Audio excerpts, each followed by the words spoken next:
Ja.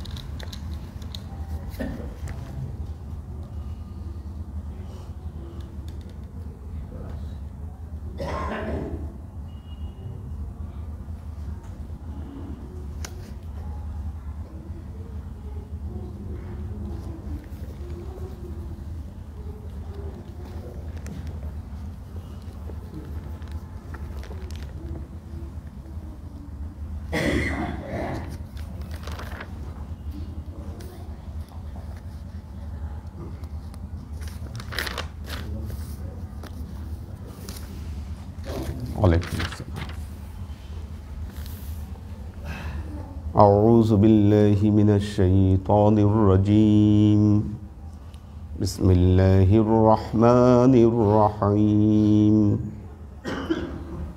سبحان الذي أسرى بعبده ليلا من المسجد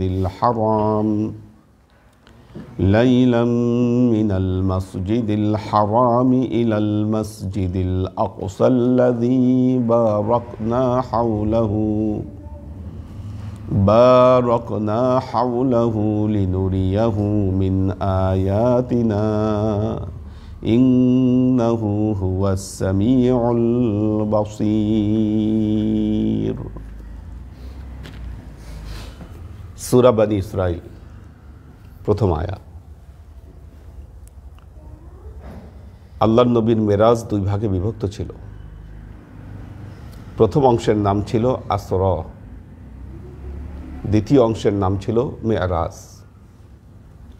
আসরা শব্দের অর্থ হলো ভ্রমণ করা, আর মেরাজ শব্দের অর্থ হলো ঊর্ধ্বে গমন করা। হ্যাঁ, উরুজ থেকে। আল্লাহর নবী বাইতুল্লাহ থেকে বাইতুল মুকাদ্দাস পর্যন্ত যে ভ্রমণ করেছিলেন, এই ভ্রমণের নামকরণ করা হয়েছে আসরা। বাইতুল মুকাদ্দাস বা বাইতুল্লাহ থেকে আল্লাহর নবী ঊর্ধ্ব জগতে গিয়েছিলেন, এই অংশকে বলা হয় মেরাজ। এবং মেরাজ আল্লাহর নবীর জীবনের সর্বশ্রেষ্ঠ মুজেজাগুলোর মধ্যে অন্যতম, যার ফলে পরবর্তী সময় এই মেরাজ নিয়ে অনেক বিতর্কের উদ্রেক হয়েছে। মুসলমানগণ অনেক দলে উপদলে এই মেরাজ নিয়ে বিভক্ত হয়েছে, মেরাজ নিয়ে অনেক ষড়যন্ত্রের সম্মুখীন হয়েছে। যেই প্রবলেমগুলো মুসলমানদের সামনে এসেছে মেরাজ নিয়ে, এক হচ্ছে এই মেরাজ কি সশরীরে ঘটেছে না আধ্যাত্মিক যোগে ঘটেছে? এটা হলো প্রথম কোশ্চেন। দ্বিতীয় কোশ্চেন হলো মেরাজে আল্লাহর নবী কি আল্লাহকে দেখেছেন না আল্লাহকে দেখেন নাই? 3 নম্বর প্রবলেম হলো এই মেরাজের পরিব্যাপ্তি কতটুকু ছিল? এটা কি সিদরাতুল মুনতাহা পর্যন্ত ছিল না আল্লাহর নবীর আরশ পর্যন্ত ছিল? যেই কোশ্চেনগুলো নিয়ে প্রবলেম তৈরি হয়েছে। চতুর্থত, মেরাজ এবং আসরা এ দুটো ঘটনা কি একসাথেই হয়েছিল না আলাদা আলাদা হয়েছিল? পঞ্চমত, মেরাজ বাইতুল মুকাদ্দাস থেকে হয়েছিল না বাইতুল্লাহ থেকে হয়েছিল? এবং এর যে বৈজ্ঞানিক বিশ্লেষণ, যৌক্তিকতা, এগুলো নিয়ে মুসলমানদের ভেতরে দল উপদল তৈরি হয়েছে এবং বিভিন্ন প্রবলেমে আমাদের ঈমান ঘুরপাক খেয়েছে। আল্লাহর নবীর সাহাবী যারা ছিলেন, নবীর সাহাবী, নবীতে বিশ্বাসী সাহাবী, তাদের চরিত্র ছিল সামিআনা ওয়া আতাআনা গুফরানাকা রব্বানা ওয়া ইলাইকাল মাসির। নবুয়াতের দাবি ছিল এটা, সামিআনা ওয়া আতাআনা, শুনবো এবং মানব। এটা আমার ব্রেনে কুলাক,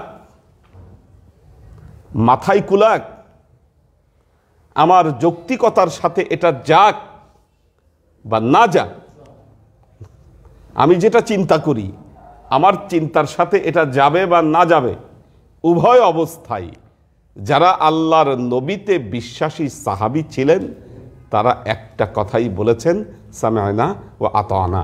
এটাই হচ্ছে ঈমান। আমার দৃষ্টিতে মনে হচ্ছে অসম্ভব, আমার চিন্তায় মনে হচ্ছে অসম্ভব, এটার কোনো পসিবিলিটি নাই। কথাটা বলছে কে? নবী, আল্লাহর নবী, আল্লাহর রাসূল কথা বলছে। ওই কথা শুনে সাহাবারা এটাকে ডিনাই করছে, কারণ তার দৃষ্টিতে এটা পসিবল নয়,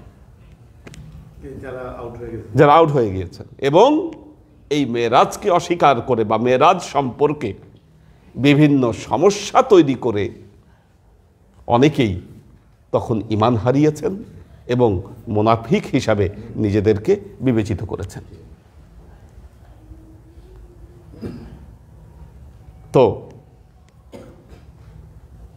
আল্লাহর আশিক ও সালেক বৃন্দ, রাসূলের যুগে মেরাজকে অস্বীকার করে মুনাফিক হয়েছেন।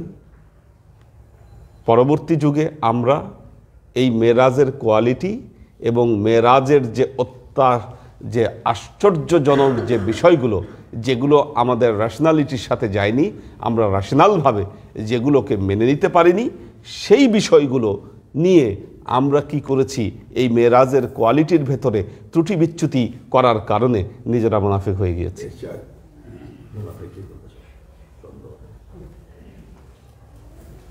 মেরাজ নিয়ে প্রথম সমস্যা তৈরি হয় আল্লাহ নবীর যুগে। আল্লাহ নবীর যুগে, হ্যাঁ, আল্লাহ নবী যখন এই ঘটনা বললেন, কেউ সরাসরি বলল যে এটা মিথ্যা কথা বলেছে, কেউ আবার মিটমিট করে হাসতে শুরু করলো, টিজিং, ওই গুতা দেয় আর একটু হাসাহাসি করে, ঠেলা দিয়া, চোখের ইশারা দিয়া একটু দুষ্টামি করে, হ্যাঁ, গ্যাসে মাথা পুরাই। আর যারা নবুয়াতের রেসালাতের শত্রু ছিল, ঘোর শত্রু, তারা চিন্তা করলো সুযোগ পেয়েছি, এইবার সুযোগ পেয়েছি, ধরা খাওয়াই দিব। আর নবীর যারা সাহাবী তারা বললেন, ইয়া রাসূল আল্লাহ, আপনি যা বলেছেন তা শুনলাম এবং মেনে নিলাম, সামি'না ওয়া আতা'না। ঈমানটা কি? ঈমানটা হচ্ছে বিশ্বাস। বিশ্বাস হলো, বিশ্বাস করতে হয় প্রমাণ ছাড়া। প্রমাণ দিয়ে বিশ্বাস হয় না। হ্যাঁ, প্রমাণ দিয়ে বিশ্বাস হয় না। কবরে কি হবে এটার প্রমাণ কেউ আজ পর্যন্ত দিতে পারেনি, কারণ কবর থেকে কেউ ফিরে আসেনি। পরকালে সুখ আছে, শান্তি আছে, বিপথে চললে আযাব আছে, বলতে পারছি, রেফারেন্স কোরআন, কিন্তু প্রমাণ দিতে পারবো না। এখন প্রশ্ন হচ্ছে, এটা আপনারা বিশ্বাস করবেন কি করবেন না, এটা আপনাদের ব্যাপার, আপনাদের ব্যাপার। মেরাজটাও ঠিক সেরকম ছিল। প্রাথমিক সমস্যা তৈরি হয়েছিল নবীর যুগে, তারা মেরাজকে গ্রহণই করতে পারেনি, যে সম্ভব না এটা। আর যারা ঈমানদার তারা এক কথায় মেনে নিয়েছেন, হ্যাঁ অবশ্যই পসিবল, এটা নবীর পক্ষেই সম্ভব। নবী চলে গেলেন, উমাইয়া খেলাফত গেল, এই অবস্থায় আব্বাসীয় খেলাফত যখন আসলো, তখন ইসলাম চতুর্দিকে ছড়িয়ে গিয়েছে। বিভিন্ন পণ্ডিতদের সাথে, বিভিন্ন ফিলোসফির সাথে ইসলামের মিশ্রণ ঘটেছে। ঘটার ফলে তারা মতামত দিল মেরাজ হয়েছে, কিন্তু এই মেরাজ সশরীরে হয়নি, স্বপ্নযোগে হয়েছে। এটা মুতাজিলাদের মত, এটা মুতাজিলাদের মত। আহলে সুন্নাত ওয়াল জামাত দৃঢ় কণ্ঠেই বলেছে মেরাজ হয়েছে, সশরীরেই মেরাজ হয়েছে। ফাইট করেই আসছে। গেল, এই পার্ট শেষ। বর্তমান জামানায় কিছু লোক মেরাজ স্বীকার করেন,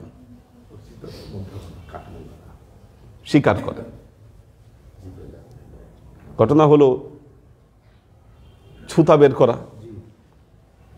বের করা নিজেদের বুদ্ধিতে তো চলে না, চলে ইহুদি খ্রিস্টানদের বুদ্ধিতে। এখন মেরাজ সশরীরে হয়েছে, বাইতুল্লাহ থেকে বাইতুল মুকাদ্দাস স্বীকার করেন, আসমানও পার হয়েছে স্বীকার করেন, কিন্তু সিদরাতুল মুনতাহা পার হয়েছে, আল্লাহর আরশে গিয়েছে, এই কথা অস্বীকার করেন।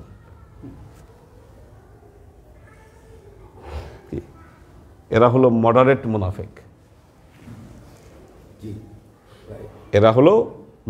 মুনাফিক। যারা মুতাজিলা ছিল, এরা ছিল ক্লাসিক মুনাফিক। আর যারা ডাইরেক্ট অস্বীকার করেছে এগুলো কাফের, ক্লাসিক মুনাফিক আর মডারেট মুনাফিক। মেরাজ নিয়ে এই তিনটা ভাগে বিভক্ত হয়েছে। আচ্ছা, বাইতুল্লাহ থেকে মেরাজ হয়েছে না বাইতুল মুকাদ্দাস থেকে মেরাজ হয়েছে, এটা আমাদের ইমানের ফ্যাক্ট নয়। এই ব্যাপারে আমরা দ্বিমুখী বক্তব্য পাই। আল্লাহু আলাম। ইমাম বুখারী যে বক্তব্য দিয়েছেন, ইমাম বুখারীর বক্তব্য অনুযায়ী মেরাজ হয়েছে বাইতুল্লাহ থেকে।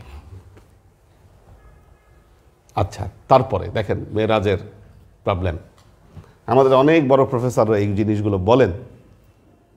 মেরাজের রাতে আল্লাহর নবী উম্মে হানির ঘরে শুয়েছিলেন। বাট হু ইজ উম্মে হানি?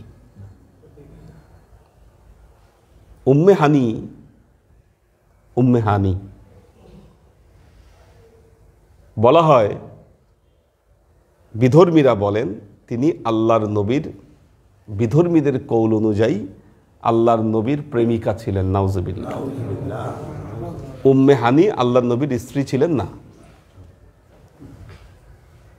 তবে হ্যাঁ, আল্লাহর নবীকে তিনি খুব পছন্দ করতেন এবং কেউ কেউ বলে থাকেন, এটাও সমর্থিত মতামত নয়, যে নবুয়াত প্রাপ্তির আগে আল্লাহর নবী উম্মে হানিকে বিয়ের প্রস্তাব দিয়েছিলেন। আচ্ছা, এই কথা বলার কারণ হলো, উম্মে হানি যে কয়টি হাদিস বর্ণনা করেছেন তার মধ্যে আল্লাহর নবীর যে সৌন্দর্য বর্ণনাকারীর যে হাদিসগুলো, এই হাদিসগুলো উম্মে হানি বর্ণনা করেছেন আল্লাহর নবীর সৌন্দর্য নিয়ে, জামালিয়াত নিয়ে। তার চেহারা কেমন ছিল, আল্লাহর নবীর ঠোঁট কেমন ছিল, পেট কেমন ছিল, এগুলো নিয়ে উনি হাদিস বর্ণনা করেছেন। একটা অ্যাট্রাকশন থাকতেই পারে। মেরাজের ঘটনা বলতে গিয়ে কিভাবে, কোথায়, কে, কেমনে এই কথা ছড়িয়ে দিয়েছে যে মেরাজের রাতে আল্লাহর নবী মা উম্মে হানির ঘরে শুয়েছিল, তার মানে এটা কত বড় চরিত্র হনন আপনি চিন্তা করতে পেরেছেন? অথচ এই কথা যেমন ছড়াইয়ে দিছে, বই পুস্তকে লেখা হয়েছে, কিতাবেও লেখা হয়েছে, আমরাও সরল মনে কি এই কথাগুলো বলে যাচ্ছি, এটাকে আমরা যাচাই করিনি। উম্মে হানির ঘরে শুয়েছিল কি বুখারীর বর্ণনায় আসছে? বাইতুল্লাহ আসছে, বাইতুল্লাহর বর্ণনায় আসে। তাইলে এই যে কিছু ইহুদি বর্ণনাকারী আছে, উম্মে হানির যিনি হাজব্যান্ড ছিলেন উনি নাম করা কাফের ছিলেন। মক্কা বিজয়ের দিন যখন সবাই ইসলাম কবুল করেছে, সে মক্কা থেকে চলে গেছে, পালিয়েছে এবং বলেছে যে আমার তলোয়ার মুহাম্মদকে ফিরাতে পারলো না, কিন্তু যদি সুযোগ পাই তাইলে আমি এটার প্রতিশোধ আমি নিব। তার মানে বড় বড় নেতারাও ইসলাম কবুল করেছে, কিন্তু তার হাজব্যান্ড ইসলাম কবুল করেনি। পরবর্তীতে তিনি ইসলাম কবুল করেন। কাজেই আমাদেরকে সুনির্দিষ্ট মতামতে আসতে হবে। আল্লাহর নবী মেরাজের রাতে উম্মে হানির ঘরে ছিলেন না, এটা মিথ্যাচার। মিথ্যাচার কারা ঘটিয়েছে? এই ইহুদি খ্রিস্টানদের দল ঘটিয়েছে। দেখেন, আমাদের মুখ দিয়ে এগুলো কথা বলাচ্ছে, আর ভেতরে ভেতরে বাদাম খায় তারা। কারণ উম্মে হানিকে নিয়ে তো গবেষণা নাই, না থাকার কারণে এই কথা বলছে। আল্লাহর আশিক ও সালেক বৃন্দ, ভ্রমণের বর্ণনা এসেছে সূরা বনী ইসরাইল, আর মেরাজের ঘটনা এসেছে সূরা নাজম। সূরা বনী ইসরাইলে আল্লাহ বলছেন, সুবহানাল্লাযী আসরা বিআবদিহি। সুবহানা, পবিত্রতা সেই সত্তার, পবিত্রতা সেই সত্তার। পবিত্র কোরআনে আল্লাহ সুবহানা শব্দটি ওই জায়গায় ব্যবহার করেছেন যেখানে আল্লাহ বিরাট বড় বড় কোনো কাজ ঘটিয়েছেন। বিরাট বড় বড় কোনো কাজ ঘটিয়েছেন, সেই জায়গায় সুবহানা শব্দটি ব্যবহার করেছেন।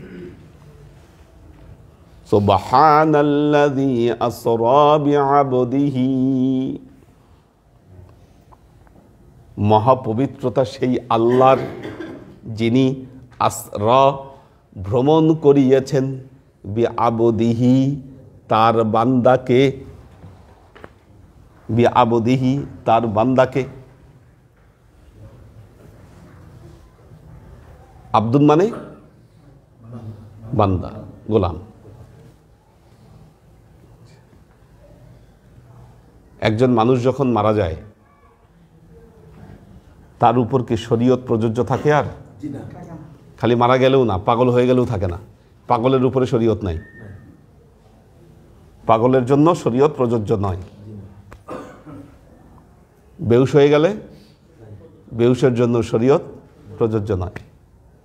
শরীয়ত তার উপরেই প্রযোজ্য যিনি সজ্ঞানে আছেন, মাথা ঠিক আছে, তার কোনো ঘোর নয়, কোনো হ্যালুসিনেশন নয়, এই অবস্থায় তার উপর শরীয়ত প্রযোজ্য। কাজী আব্দ শব্দটি দ্বারা ওই বান্দাকে নির্দেশ করা হয় যার উপরে শরীয়ত প্রযোজ্য। তার মানে আব্দুন শব্দটি হলো জাসাদ এবং রুহের যে মিলন সত্তা, সেটাকেই আব্দ বলা হয়।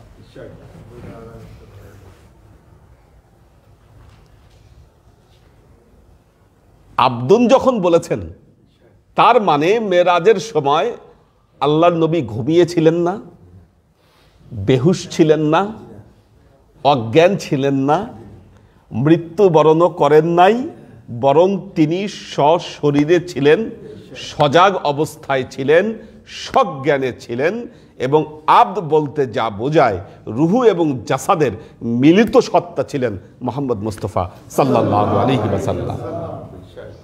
তাকে কি করেছেন? আসরা, ভ্রমণ করিয়েছেন।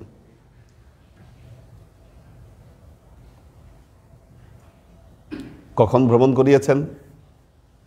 কখন? রাত্রে। কাজেই মেরাজ দিনে ঘটে নাই, রাত্রে ঘটেছে। রাত্রে ঘটেছে।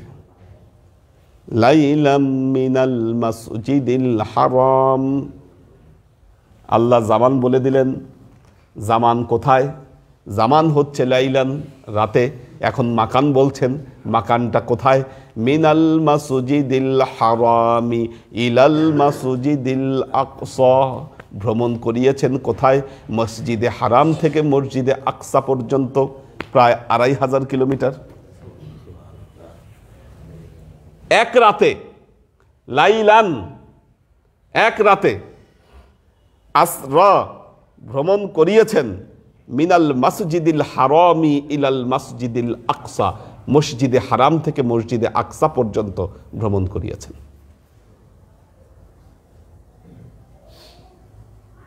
যতই বলেন, ওই যুগের মানুষের পক্ষে এটা বিশ্বাস করা কঠিন ছিল। কারণ উটে করে 300-400 কিলোমিটার পাড়ি দিতেই 1 সপ্তাহ চলে যায়, 15 দিন চলে যায়। মক্কা থেকে মদিনায় যেতেই 15 থেকে 1 সপ্তাহ লেগে যেত, 15 দিন থেকে 1 সপ্তাহ লাগতো।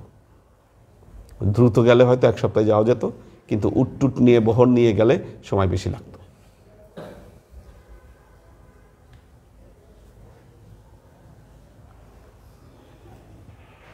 লাগার কথা কতদিন, যদি বহর নিয়ে যায়। আপনি বিদায় হজ হিসাব করেন, বিদায় হজের পরবর্তীতে যখন রওনা দিলেন ওই প্রায় 15 দিন লাগতো, কারণ যখন মাঝখানে যাত্রা বিরতি করলেন মাঝামাঝি টাইমে 18ই জিলহজ, 9 দিন পার হয়ে গেছে ওই পর্যন্ত যেতে। যদি তারপরে আর কিছু কার্যক্রম ছিল, তার মানে প্রায় 15 দিন লেগে যেত মক্কা থেকে মদিনায় যেতে ওই সময়।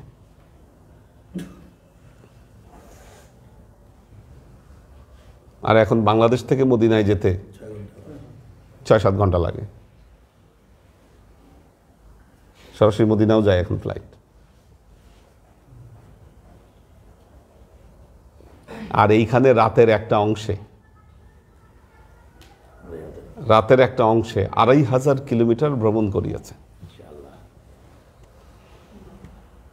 আপনি একটা জিনিস চিন্তা করেন, আদম আলাইহিস সালামের যুগে আদম আলাইহিস সালামের সন্তান যারা ছিল, হাবিল কাবিল বা তাদের বংশধর কাউকে ঢাকা শহরে নিয়ে এসে ফার্ম গেটের ওভারব্রিজের উপরে যদি দাঁড় করায় দেন, নিচের গাড়ি ঘোড়াগুলো দেখে কি মনে করবে তারা? আওয়াজ মনে করবে সব দৈত্য দানব মনে করবে। তাদের কল্পনার বাইরে, ইমাজিনেশনের বাইরে এগুলো। মানুষ আকাশ দিয়ে উড়বে চিন্তা করতে পেরেছিল? চিন্তা করতে পারে নাই। কিন্তু আল্লাহর কাছে তো তখনও সেই প্রযুক্তি ছিল। আমা উতীতুম মিনাল ইলমি ইল্লা কলিলা, আল্লাহ বলেছেন আমার ইলম থেকে অনেক অল্প অংশ তোমাদেরকে দিয়েছি। অল্প অংশ দিতেই এই অবস্থা। ইয়া মা'শারাল জিন্নি ওয়াল ইনসি ইন ইসতাতা'তুম আন তানফুযু মিন আকতারিস সামাওয়াতি ওয়াল আরদ ফানফুযু লা তানফুযুনা ইল্লা বিসুলতান। চলে যাও যতদূর পারো, যে জ্ঞান দিয়েছে এটা দ্বারা, কিন্তু আমার সালতানাতের বাইরে কোথাও যেতে পারবে না। লা তানফুযু, আমার সালতানাতের বাইরে তোমরা কোথাও যেতে পারবে না।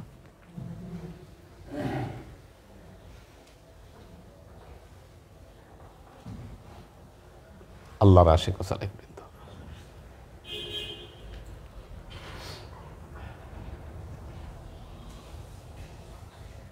এখন আমরা বিজ্ঞান প্রসার লাভ করেছে, আমরা বিশ্বাস করছি এই সময়ে এসে, আজকে এসে, যে না এটা সম্ভব, পসিবল।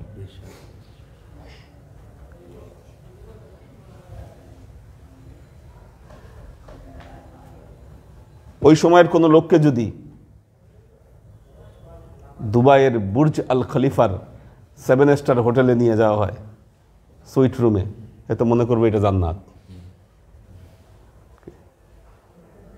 মনে করবে এটা জান্নাত। তার মানে আমরা এখন বিশ্বাস তো করতে পারি জান্নাতের বর্ণনা ঠিক আছে। আজকে বিশ্বাস করা সহজ, এই দিনে বিশ্বাস করা সহজ। হযরত সুলাইমানের রাজদরবারে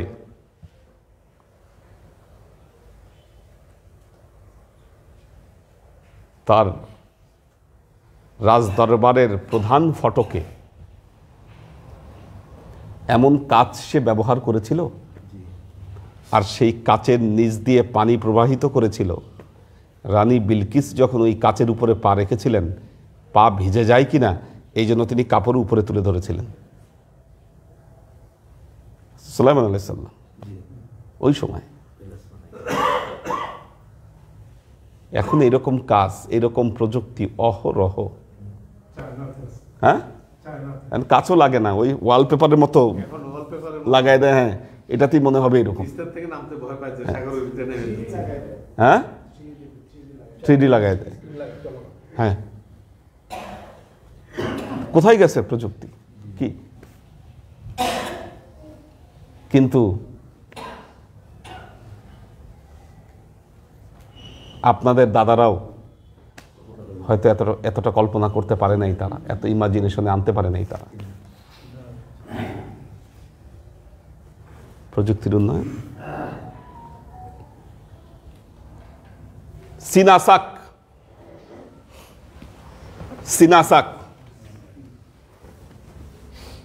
ওপেন হার্ট সার্জারি আবিষ্কার হয়েছে কবে থেকে আমি জানি না,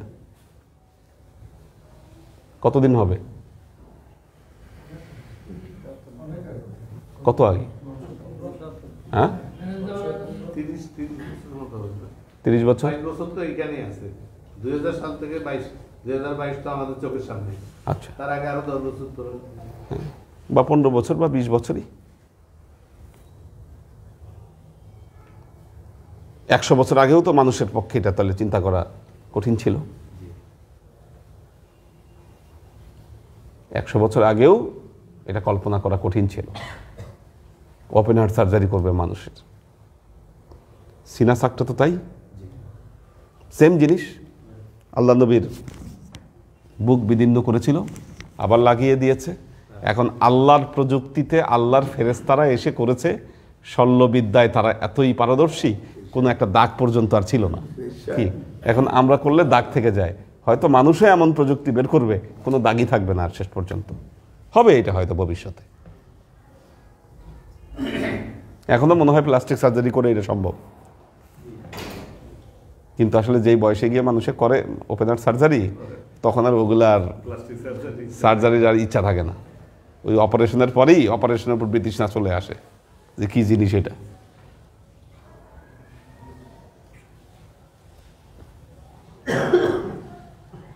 ঘুমাচ্ছে আমাদের মশির ভাই, শামসুল ভাই। হেলান দিয়ে বসেন না, আগায় বসেন, শেষ করে দিব 10টার মধ্যে। আসেন, আগায় বসেন। গেল বোরাক। বোরাক আপনাদের মনে আছে কনকর্ডের কথা? কনকর্ড বিমান, এখন এটা বন্ধ করে দিয়েছে, কারণ দুবার অ্যাক্সিডেন্ট করেছিল এই কনকর্ড। দুবার অ্যাক্সিডেন্টের পর কনকর্ড পুরো বন্ধ করে দিয়েছে। হ্যাঁ, এটা সে শব্দের গতিতে যেত কনকর্ড।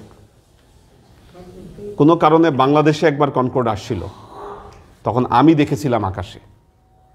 যেদিন দেখেছিলাম ওই দিন বুঝিনি কনকর্ড, কিন্তু দেখলাম যে একটা বিমান প্রচণ্ড আওয়াজ করে যাচ্ছে। পরে এরপর দিন পেপারে খবর এসেছিল যে তেল শেষ হয়ে গেছিল, বা এই কোনো একটা কারণে বাংলাদেশ এয়ারপোর্টে এটা জরুরি ল্যান্ডিং করেছিল কনকর্ড। পেপারে খবর আসছিল এটা। এই বিমান শব্দের গতিতে চলে। সুপারসনিক ফাইটার যেগুলো, এগুলো সবই এমন। দেখবেন যে চলে যাওয়ার পর আওয়াজ শোনা যায়। বৈজ্ঞানিক এটা পেরেছে। যারা টাইম ট্রাভেল নিয়ে গবেষণা করেন তাদের কথা হচ্ছে, মানুষ যদি টাইম ট্রাভেলিং করতে চায় অবশ্যই তার এমন বাহন লাগবে যেই বাহন আলোর গতিতে চলে, নাহলে টাইম ট্রাভেলিং সম্ভব না। আর এই যে আমরা উপরে আকাশ দেখি, বিজ্ঞান তো আকাশের কোনো ব্যাখ্যা দিতে পারে না, বলে এটা চোখের ভ্রান্তি। আচ্ছা, আপনারাই বলেন, স্পষ্ট যেটা আকাশে উপরে দেখছি এটাকে চোখের ভ্রান্তি বলে চালায়ে দেওয়া, এটা কতটুকু বোকামি আপনি চিন্তা করে দেখেন।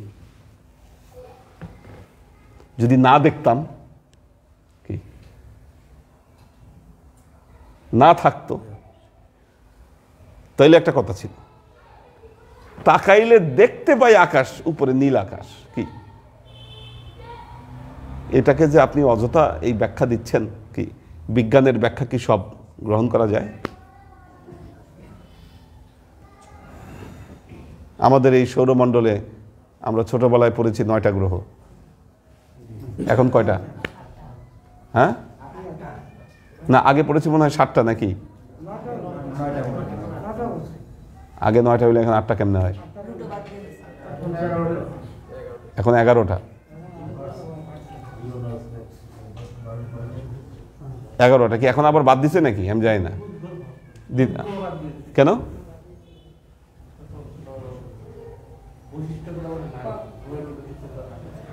মানে বুধ নাই? তাহলে একবার জোড়া লাগাচ্ছে, একবার বাদ দিচ্ছে, একবার বাড়াচ্ছে, কমাচ্ছে, বিজ্ঞান তাই। বিজ্ঞান তাই। কিন্তু কোরআন 1450 বছর আগে যা বলেছে একটা কথাও অ্যাড রিমুভ হয় নাই। মানুষ একবার বলেছে পৃথিবী, সূর্য পৃথিবীর চারিদিকে ঘুরে। কি? পৃথিবী সূর্যের চারিদিকে ঘুরে। পরবর্তীতে আবার আবিষ্কার করলো না, সূর্য, প্রথমে বলেছে সূর্য পৃথিবীর চারিদিকে ঘুরে, পরে আবিষ্কার করলো না, পৃথিবী সূর্যের চারিদিকে ঘুরে। আসলে পৃথিবীই ঘুরে সূর্যের চারিদিকে। আল্লাহ কি বলেছে? লাশ-শামসু ইয়ানবাগি লাহা আন তুদরিকাল কামার ওয়ালাল লাইলু সাবিকুন নাহার ওয়া কুল্লুন ফি ফালাকি ইয়াসবাহুন। সূর্যের ক্ষমতা নাই সে চন্দ্রকে অতিক্রম করে, দিনের ক্ষমতা নাই, রাতের ক্ষমতা নাই সে দিনকে অতিক্রম করে, প্রত্যেকেই তার নিজস্ব কক্ষপথে ঘূর্ণায়মান।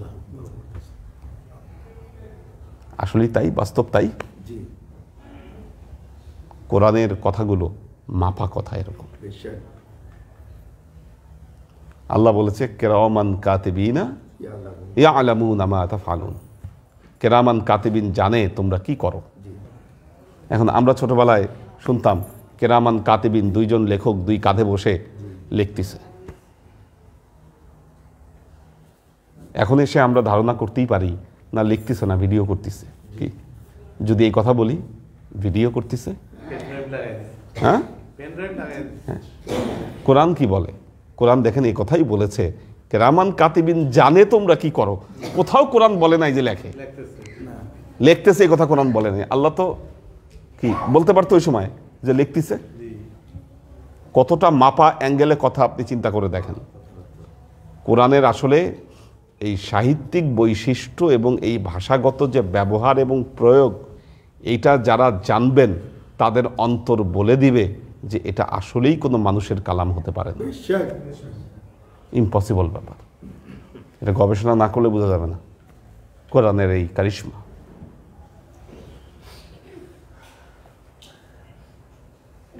তাহলে আল্লাহর নবীকে যে বাহন নিতে আসলো, বাহনটার নাম হলো বোরাক।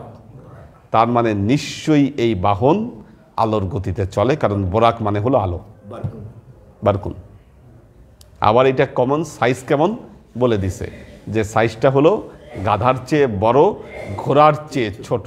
তার মানে আধুনিক রকেটের যে সাইজ, এই আধুনিক সুপারসনিক ফাইটার।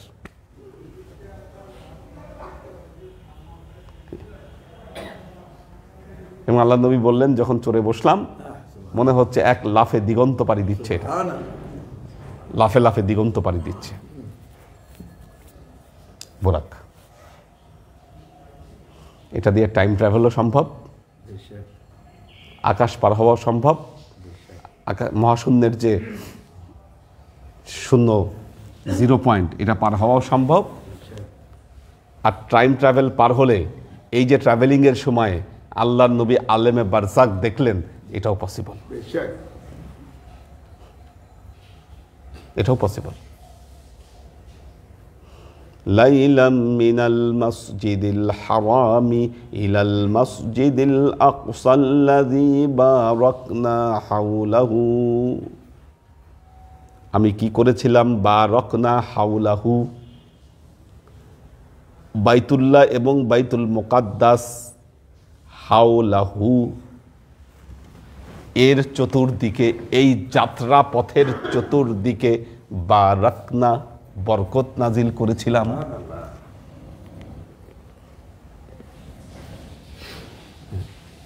বরকত নাজিল করেছিলাম।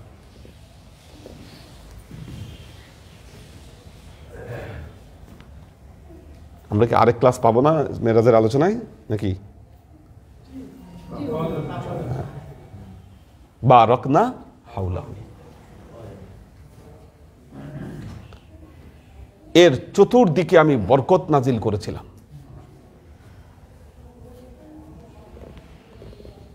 আচ্ছা, বরকত নাজিল কোন কোন সময়ে হয়? বরকত নাজিল কোন কোন সময়ে হয়? বৃষ্টির সময় হয়। আর গভীর রাতে হয়। তারপরে লাইলাতুল কদর, তানাজ্জালুল মালাইকাতু ওয়ার রূহ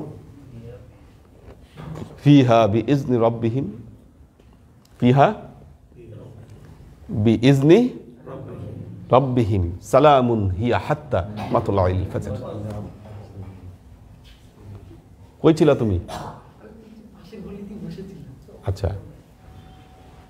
আচ্ছা। তারপরে সূরা দোখান, হামিম আল কিতাবিল মুবিন ইন্না আনজালনাহু ফি লাইলাতিন মুবারাকাতিন ইন্না কুন্না মুনজিরিন। লাইলাতিন মুবারাকাতিন, বিশেষ বিশেষ রাতসমূহে আল্লাহ এই কাজগুলো করেন।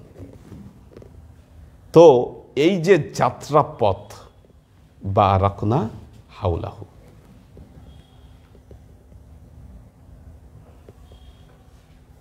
আচ্ছা আমরা খাজা মঈনুদ্দিন চিশতির যে ম্যানুস্ক্রিপ্টগুলো পড়ছি বা এনাদের লেখায় একটা জায়গা পাওয়া যায় লামাকা, লামাকা, লামাকা, লামাকা মানে যেটা আসলে স্থান কাল পাত্রের ঊর্ধ্বে। সময় হলো একটা স্রোত, সময় একটা স্রোত। যেই জিনিসের উপরে এই স্রোতটা বয়ে যায় সেই জিনিস দুর্বল হয়ে যায়। আজকে আমাদের মঈনুদ্দিন ভাইয়ের উপর সময়ের স্রোত, উনি সময়ের স্রোতের মধ্যে 70 বছর উনি অবস্থান করেছে, যে কারণে ওনার দাড়িটা পাকছে। উনি যদি এই সময়ের স্রোতের বাইরে ওনাকে নিয়ে যাওয়া হতো, কিচ্ছু হতো না, কিচ্ছু হতো না। জান্নাতে কেউ বুড়া হবে না, বয়স হবে না, কিছু ধ্বংসপ্রাপ্ত হবে না। কেন? এটা সময়ের স্রোতের ঊর্ধ্বে, এটা লামাকা। সময়ের স্রোত নাই ওখানে, লামাকা। যে সময়ের স্রোতটা না গেলে কিছু পুরানো হয় না, পুরানো হওয়ার সুযোগ নেই। আর আমরা এই স্রোতের মধ্যে আছি বলেই দিনে দিনে বুড়া হই, চেহারায় পরিবর্তন আসে, চেঞ্জ আসে। কোত্থেকে কি হয়ে যায় আমরা। আল্লাহ পৃথিবীতে বহু মানুষকেই এই সময়ের স্রোতের বাইরে নিয়ে গিয়েছেন। নবীর নামটা মনে আসছে না? হ্যাঁ, না না, খিজির আলাইহিস সালাম না। ওই যে ঘোড়ার খাবার নিয়ে বসেছিল, ঘুম দিছিল, ঘুম থেকে উঠে দেখলেন যে ঘোড়া মরে হাড্ডি হয়ে গেছে, খাবার সব পচে গেছে। উনি ওই বয়সী আছে। আসহাবে কাহাফ, ওই যে গুহার মধ্যে ঢুকছে, ওই গুহাটা আল্লাহর সময়ের স্রোত থেকে বাইরে নিয়ে গেছে, ওইটা সময়ের স্রোতের বাইরে ঠিক পাঠাই দিছে।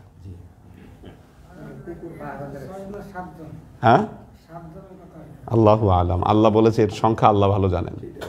পবিত্র কোরআনে কোনো সংখ্যা বলে নাই। রাজমাম বিল গাইব বলেছেন আল্লাহ, রাজমাম বিল গাইবি, কুকুর পাহারাদার ছিল। তো সময়ের স্রোতের বাইরে চলে গিয়েছিল তারা। ওই গুহাটা, ওই গুহা যদি আপনি হয়তো ওই গুহা সময়ের স্রোতের বাইরে এখনো আছে। আপনি যদি ওখানে গিয়ে ঢুকতে পারেন আর বুড়া হবেন না। ঢুকা রেস্ট্রিক্টেড করে দিচ্ছে, হারাই দিচ্ছে আল্লাহ। এটা চাইলেই মানুষ ঢুকতে পারে না ওখানে সবাই। হ্যাঁ,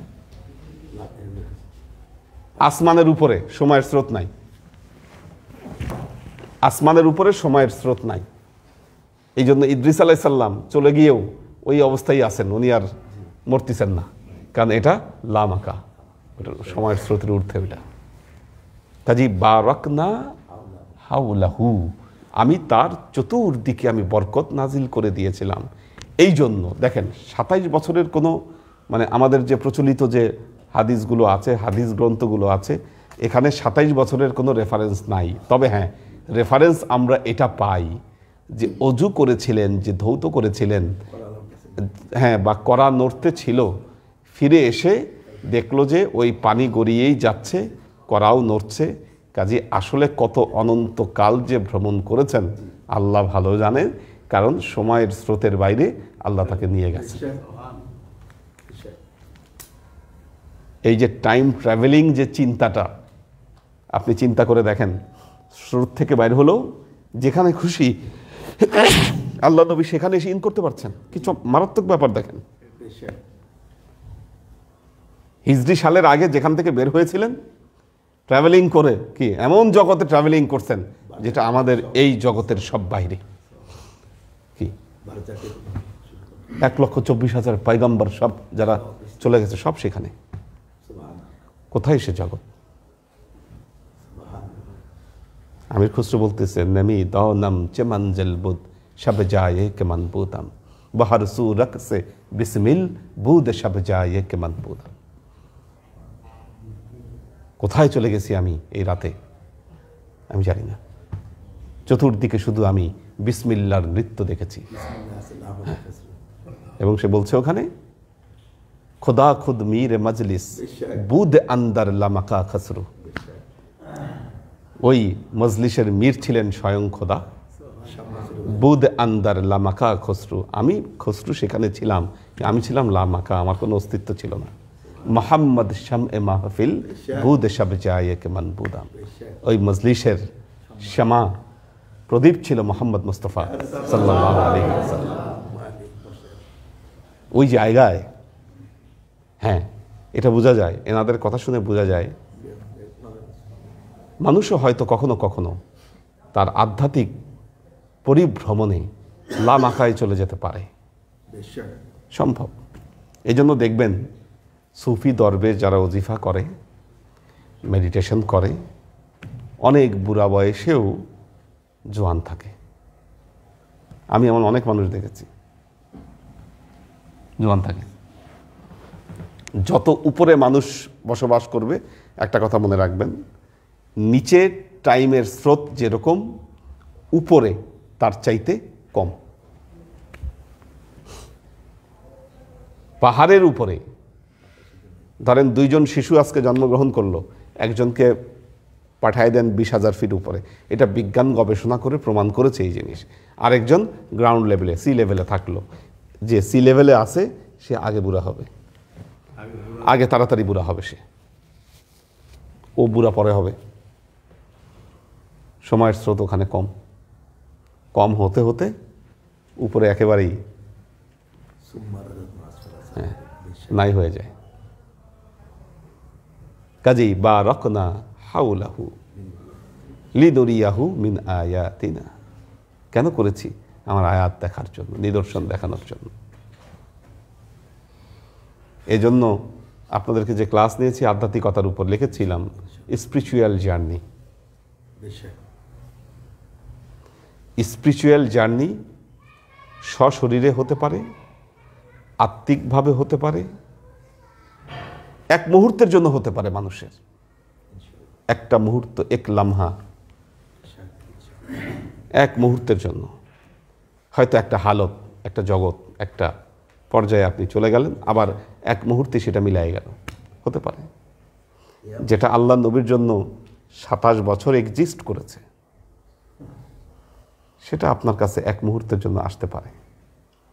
বেশিক্ষণ আমাদের পক্ষে যাওয়া সম্ভব নয়, কিন্তু সাধকদের পক্ষে কখনো কখনো তারা চলে যান, নিজেরাই জানেন না, নিজেরাই জানেন। আল্লাহর আশিক ও সালেক বৃন্দ লিদুরিয়াহু মিন আয়াতিনা, তাকে আমার এই নিদর্শনগুলো দেখানোর জন্য। ইন্নাহু হুয়াস সামিউল বাসীর, নিশ্চয়ই তিনি সব কিছু শোনেন এবং দেখেন। তাত্ত্বিকভাবে মেরাজকে বর্ণনা করতে হবে।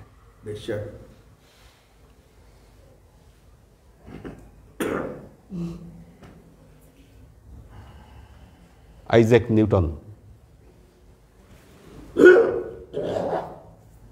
তার থিওরির উপর নির্ভর করে রকেট বানানো হয়েছে দাবি করে ইহুদিরা। ইহুদিরা দাবি করে, কিন্তু রকেটের তত্ত্ব টাইম ট্রাভেলিংয়ের এগুলো সব কিছু আল্লাহর নবী তার মেরাজের সময় এগুলো দেখাই দিয়ে গেছে। নিশ্চয়।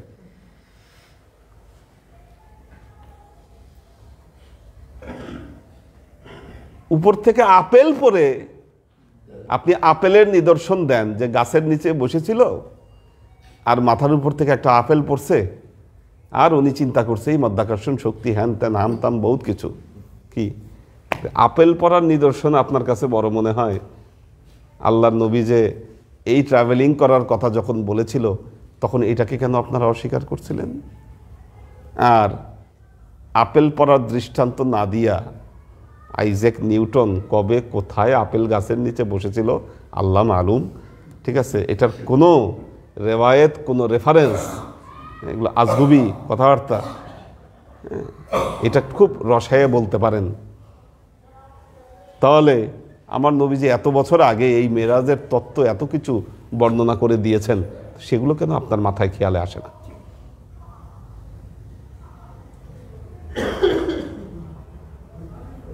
আল্লাহর আশিক ও সালেক বৃন্দ,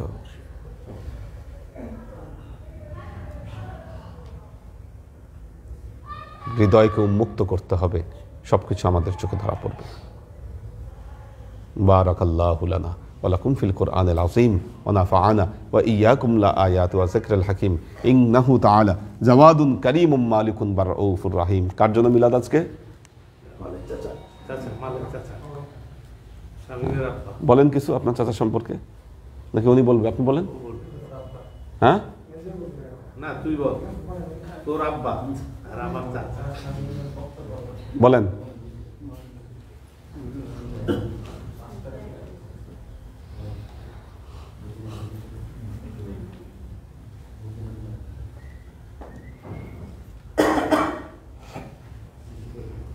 জানলা খোলা আছে না? মুর্শিদ কিবলা রমাদান কিবলা উপস্থিত এই বয়ানের পরে আসসালামু আলাইকুম ওয়া রাহমাতুল্লাহি ওয়া বারাকাতুহু। 2015 সালের 17 ফেব্রুয়ারি আমার বাবা ইন্তেকাল করেন। আজকে আমার বাবার 7তম মৃত্যুবার্ষিকী।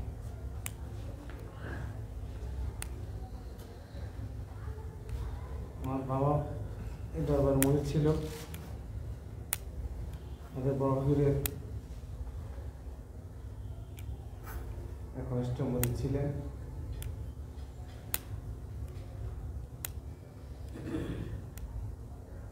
এটি সিট বা এটি থেকে মানে ঢাকা থেকে চিটাগাং অফিসের ইয়েতে স্থানান্তর হয়। এরপর থেকে একটু কম যোগাযোগ ছিল। ঢাকা আসলে হুজুর সাথে দেখা করতেন,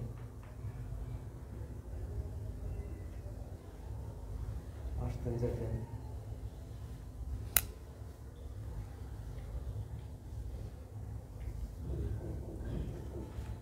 আমার আম্মা ছিল এই দরবারে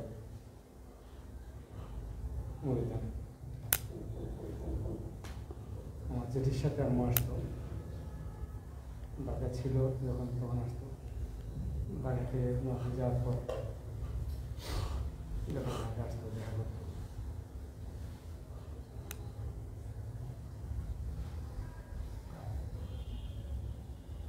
এইগুলো আমি নিজে ভাই সুন্দর ভালো করতে পারি। আচ্ছা, এখন আপনার যোগাযোগটা কেমনে বাড়লো এটা বলেন। হ্যাঁ, আমি আপনার আব্বা তো চিটাগাঙ্গে যাওয়ার পর কমে গেছে যোগাযোগ বললেন, তা আপনারটা কেমনে বাড়লো? পারলো বা স্টার্ট হলো। হ্যাঁ, আমি 98-এ কাম করি, দ্বিতীয়বার কাম পরীক্ষা দিই। পরীক্ষা দেওয়ার পর ঢাকায় চলে আসলাম। আসি একবার ছিলাম বাবাদের সাথে, বয়াত নিচে বয়াত নেওয়ার পর এখন এরপরে আবার প্রস্থান করলাম সে নোয়াখালীতে। আবার তখন আমি আনলাইনে ছিলাম, প্রেগনেন্সি এখন চলে গেছি। আপিস করে ছিল তখন আমি ঢাকায় এসে একটা গোল্ড কোম্পানিতে চাকরি নিয়েছিলাম। কি কোম্পানি? টোবাকো। আচ্ছা, তো কামাল পাশ করে কেন আপনি গোল্ড লিফ কোম্পানিতে চাকরি নিলেন?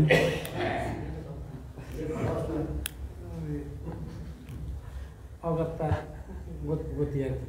আচ্ছা, আমি আমার ফ্রেন্ডের মাধ্যমে আসছিলাম, এখানে আসি কোম্পানি চাকরি নেওয়ার পরে কিন্তু হুজুরের সাথে আবার হাত নিয়েছি, বাইরে নিয়েছি। নেওয়ার পরে থেকে 8-9 মাসের মাথায় হুজুরে করলো যে কী চাকরি করি এটা জানতে চাইলে আর কি। আমি হুজুরে বললাম, হুজুর আমি ব্রিটিশ আর্মিতে চাকরি করি। হুজুর খুব আফসোস করছে, বলে আপনি পান করেন? আমি জি না। আপনি যে জিনিস পান করেন না এটা আপনার হাতে তুলে দেন, এটা আপনার কাছে কেমন লাগে? আপনি একজন আমার হিসাবে এটা আপনার কাছে সুইটেবল কিনা আপনি বলেন। সুইটেবল না, এখন কাজ নাই হিসাবে করতেছে, ঠিক আছে তাহলে একটু ছেড়ে দেন। আমি বলছি ঠিক আছে ছেড়ে দেবো। আমার মনে হয়েছিল যে আরও 3-4 মাস পড়লে আমি একটু ফায়দা পাবো 2-3 মাসে। এই সুবিধা আমি মনে মনে রাখছিলাম, হুজুরে জানা নেই। পরে মানে 15 দিন 1 মাসের মাথায় চাকরি চলে গেছে। তখন আমার জ্ঞানটা ছিল আমার যেটা তো ভাই ছোট স্বাগত ভাই, ওনাদের 2বার ইনকাম করছিল, 3বার সময় ইনকাম করতে গেছে না, ইনকাম করার ওনাকে ইনকাম করার দরকার নাই, আমি সদস্য 2বার চলে যাবো। আপনি যদি যান তাহলে আমাদের টাকা পয়সা কীভাবে দেবেন? একদম ঠিক আছে, আপনি কীভাবে নেবেন? আমি নিজের দরকার আছে, আমি 3 কিস্তিতে দেব। প্রথম কিস্তি 7,000 টাকা পাই দেবো, প্রথম কিস্তি আমি 3,000 দেবো, পরে 2,000 4,000 দেবো। আপনার সব বুঝে যাওয়ার পরে করলো এলাম বেতনের জন্য কাটবো, বেতন তো প্রথমে কাটবো, তাহলে তো আমি তো আমার কিস্তি হলো না। আমি আপনার প্রথম 2,000 টাকা দেবো, পরে 3,000 দেবো, পরে 2,000 করে বাকিটা দেবো। বেতনটাকে মানে 4.5 না কতদিনে পেতাম। এখন বেতনটা পুরো কাটলে তো আমি তো ঢাকা চলবো, আমি সর্দি দেবো, আমি বারণ করছি, করার পরে এরা কাজ হয়ে নেয়। দেখ আমি ওই যে চলে আসছি, আর এখন কাজটা যারা যা করতে আমি আর যাইনি। পরে হুজুর আসে বললাম, হুজুর ব্যাপার আমি নিয়োগ করছিলাম 3-4 মাস করবো, 3-4 মাস করবো, আমার 1 বছর পূর্ণ হলে ওখানে 40 দিন ছুটি পাওয়া যেত আর কি। 40 দিনে 1 মাস বেশি করা যেত। ওই 3 মাসের ভিতরে 2টা ঈদ করতো, 2টা ফুল বোনাস পেতাম আর কি। এটা আমার মনের ভিতরে ছিল যে 4 মাস করে আমি আসবো। তো হুজুর খুব অবসর করতে পারে, আমাকে বলতে আমি আল্লাহর কাছে আল্লাহ যা করতে করছে আর 3-4টা মাস করতে দাও, মাসের পরে একবার আসছে চলে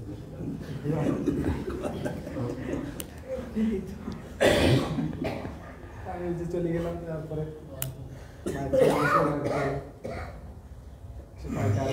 ছিলাম 2004-এ বিয়ে করলাম।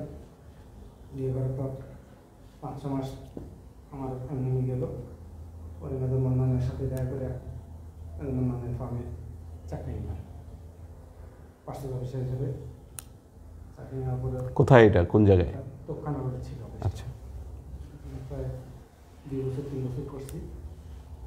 করার পর 2008-এ চাকরিটা অফিসার ছিলাম, সেখান থেকে আমাকে দিয়েছিল ম্যানেজার, প্রমোশন দিয়েছে। প্রমোশন দেওয়ার পরে 1 বছর ছিলাম ম্যানেজার পরে এরা বলে যায় 6 জন আমরা ম্যানেজার ছিলাম, রাখবে না, স্পেশাল ম্যানেজার কোম্পানি বস আসে চলে যেতে হবে। সার্ভিসে বললো যদি তোরা ওই সেলস করতে পারে, সেলস অফিসার হয়, তাহলে ঢুকতে পারে আপনাদের। আমাদের ইয়ে করলো, আমার ভাই বললাম, আমার বড় ভাই বললাম, ভাই ঠিক আছে আমার ইচ্ছা, আল্লাহ প্রমোশন দেয় বা ডিমোশন দেয়, সব মাথায় উঠতো। মায় নিয়ে আরও 3-4 বছর সেলস অফিসার ছিলাম। 2014 সালে ওই চাকরিটা চলে গেছে। স্যারের প্রবলেমের কারণে পুরো কোম্পানি বাদ হয়ে গেছে। বাদ হয়ে যাওয়ার পরে 2 বছর গ্রাজুয়েট করে তারপর 2016-তে লালকুটিতে আসি। যেদিন আসি তারপরের দিনে এই চাকরিটা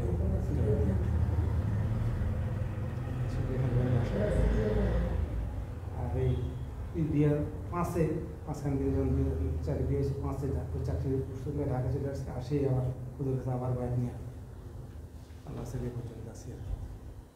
আপনি না একসময় সাভারে থাকতেন? জি, তখন আমাদের অফিস হয়ে গেছে হেমায়তপুর। আচ্ছা, এই সেলস ঢুকছি তো, সেলসের এরিয়া দিয়েছে আমাকে সবার কলমাতে, ওই এলাকায় ছিলাম আর কি 4 বছর। সাভার থেকে এসে ক্লাস করতে এক সময় কষ্ট করছে এক সময়। ঠিক আছে, আল্লাহ আপনাকে রহম করুক, উত্তম রিজিকের ব্যবস্থা আল্লাহ করে দিক। হ্যাঁ, এটা সবাই আমরা দোয়া করছি আপনার জন্য। আর হয়তো আপনার ছেলে বড় হলেও কিছুটা সমস্যা, ও তো পড়াশোনা করতে ঠিক মতো নাকি? জি, হ্যাঁ, পাশে এটা আছে ইনশাআল্লাহ। রেজাল্ট কেমন করে? ইনশাআল্লাহ। হ্যাঁ, যাক, পড়াশোনা ঠিক মতো করলে হয়তো ভবিষ্যৎ।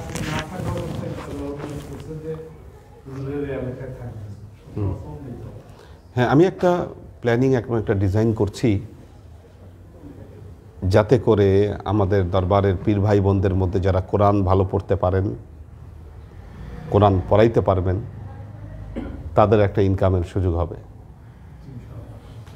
প্ল্যানিংটা বলি আপনাদেরকে, তাহলে বুঝতে পারবেন। আমরা মক্তব চালু করবো, এখানে 3 বেলা মক্তব চলবে। এটা আমরা পোস্টার বানাবো এবং এটার প্রচার করব যে এখানে ফ্রি মক্তব পড়ানো হয়, বয়স্কদের জন্য, কম বয়স্কদের জন্য, সবার জন্য অ্যাভেলেবেল মক্তব। মক্তবে পড়াবে কে? পড়াবে তারাই যারা আমাদের পীর ভাইদের মধ্যে ভালো পড়তে পারে এবং পড়াইতে পারে, যাদের পড়া শুদ্ধভাবে তিনি পড়াইতে পারবেন কোরআন শরীফ, এবং তাদেরকে আমরা অনারিয়াম দিব। তাহলে কিছুটা হলেও তারা ফ্রি সময়টা দেখবেন। আমাদের এরকম কার্যক্রমে যাওয়া উচিত। রমজান মাসের পরে মানুষের হাতে এই টাকা দাও, সাহায্য করো, এগুলো বন্ধ, এগুলো করবো না, সিস্টেমে দিব। এতে হবে এটা কি দেখেন আপনি, কোরআনের প্রচার যেমন বাড়বে, প্রসার হবে, আগ্রহ বাড়বে কোরআনের প্রতি মানুষের, নিজে শিখতে চাবে যেন অপরকে শেখানোর কোয়ালিটি সে অর্জন করতে পারে। ব্যাপক পরিবর্তন আসবে দেখবেন। হ্যাঁ, তখন হয়তো একটা সুযোগ, অনেকেরই একটা সুযোগ আসবে। দেখি, বলেন। স্বামী প্রসঙ্গে বলছি, যদি হারাম পণ্য, যদি ইসলামের পরিষ্কার হারাম করা হয়েছে, এই জাতীয় কারখানা বা এর বিপণন, উৎপাদন পর্যায়ে যে শ্রমিক, কর্মকর্তা, কর্মচারী যারা কাজ করে, তাদের রুজিটা কি তাহলে হালাল হবে না? না, প্রকাশ্য হারামের মধ্যে গেলে এটা হবে না। যেমন সিগারেট, বিড়ি, লক্ষ লক্ষ লোক কাজ করছে বাংলাদেশে। রাইট। এখন শ্রমিক পর্যায়ে হতে পারে, অফিসার, ম্যানেজার, মালিক পক্ষ, যাই হোক না কেন, ওখান থেকে দূরে সরে আসতে হবে।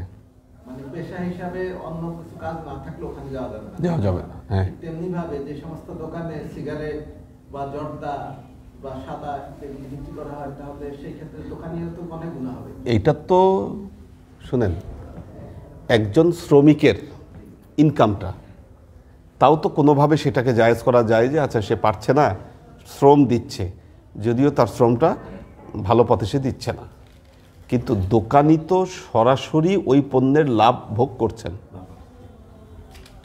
দোকানি কিন্তু সরাসরি ওই পণ্য বিক্রি, এটা একদম অসাধ্য হারাম, প্রভাব তার উপর পড়বে, তার সব কিছুর উপরে পড়বে এটার প্রভাব। যেমন অনেক নামাজি লোক আছে, পাঁচ ওয়াক্ত নামাজে পড়ে, আবার জি, দোকানে হয়তো সিগারেট, বিড়ি, এটা একদম হারাম, শুধু লাভের জন্য। হারাম, এটা লাভ হবে না। এটা মানে এটাকে মার্সি করার কোনো ওয়ে নাই। ওনার এটা মার্সি করার ওয়ে আছে। চাকরি পাচ্ছে না, আচ্ছা পাইছে, সে শ্রম দিয়ে শ্রমের বিনিময়ে সে হয়তো দিচ্ছে, কিন্তু তারপরেও যেটা বলা আছে এই ব্যাপারে একটা হাদিস আছে যে মদ এবং এই হারাম জাতীয় যে পণ্য, এটার ব্যাপারে বলা আছে যে এই পণ্যের মানে সরবরাহকারী, যে সরবরাহ করবে এবং এটার প্রচারণায় যে থাকবে, উৎপাদনকারী, হ্যাঁ, সেও জাহান্নামী হবে, এরকম একটা কথা আছে। কাজেই এখান থেকে, এগুলো থেকে দূরে থাকতে হবে।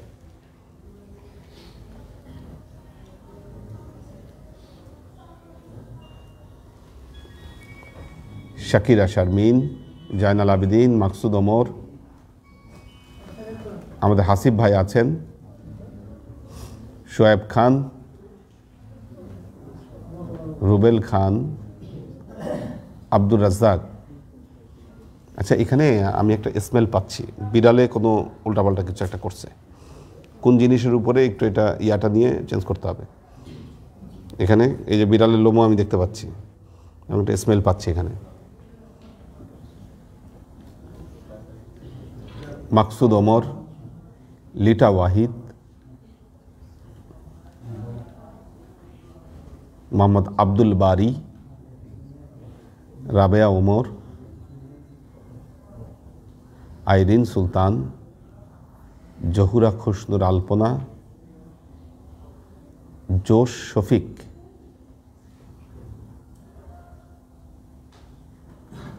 আবুল হোসেন পারভেজ, রায়হান জামিল বিন জয়নাল,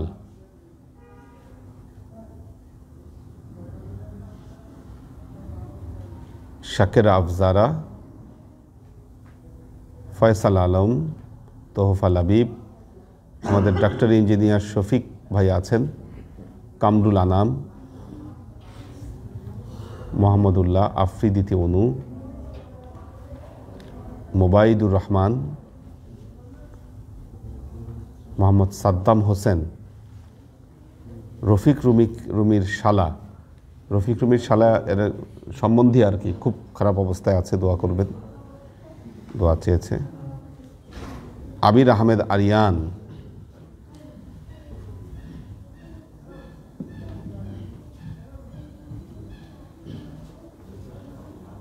দোয়া চেয়েছেন আজকে। ওই যে রাবেয়া ওমর, ওনার ডায়ালাইসিসের সময় প্রেশারটা একটু কমেছে।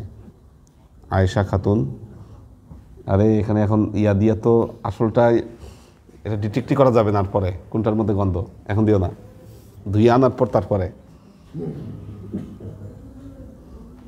আচ্ছা, আরিফ, হ্যাঁ, আলী, আমাদের জেসমিন আছে, একে আজাদ, আখতারুজ্জামান ভাই আছেন, আলী আকবর ভাই আছেন, মাহফুজুল হক উজ্জ্বল, দুলাল আহমেদ, কোরবান আলী, আব্দুস সাত্তার,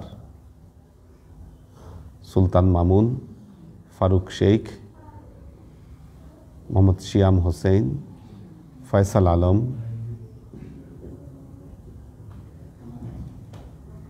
হ্যাঁ ফয়সাল আলম, নবী উজায়ের আলাইহিস সালাম, ওই 100 বছর যিনি,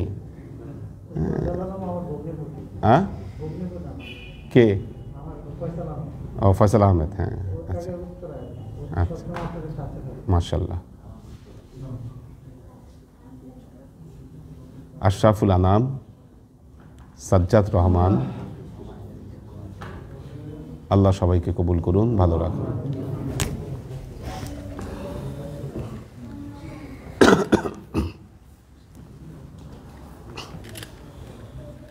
সবাই সূরা ফাতিহা 7 বার, সূরা ইখলাস 9 বার, দরুদ শরীফ 11 বার।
আসুন আমরা রাসূল পাক সাল্লাল্লাহু আলাইহি ওয়াসাল্লামের শানে দরুদ ও সালাম প্রেরণের মাধ্যমে আমাদের হৃদয়ের আরজিগুলোকে আল্লাহর দরবারে পেশ করি।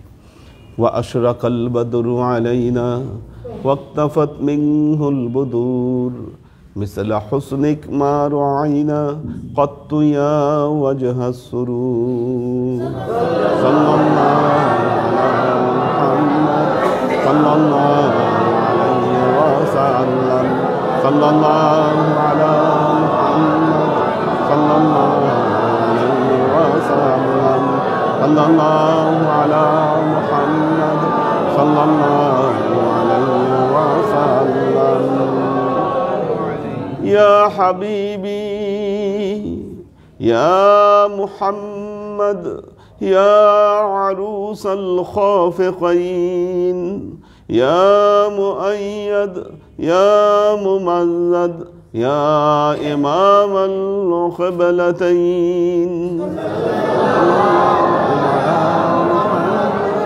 صلى الله عليه وسلم صلى الله على محمد صلى الله عليه وسلم صلى الله على محمد صلى الله عليه وسلم وصلوات الله أحمد عدة أحرف الصدور أحمد الهدي محمد سيد وجه المنير صلى الله على محمد صلى الله عليه وسلم صلى الله على محمد صلى الله عليه وسلم صلى الله على محمد صلى الله عليه وسلم بلغ العلا بكماله كشف الدجى بجماله حسنت جميع خصاله صلوا عليه وآله سلموا يا قوم بر صلوا على صدر الأمين مصطفى ما جاء إلا رحمة للعالمين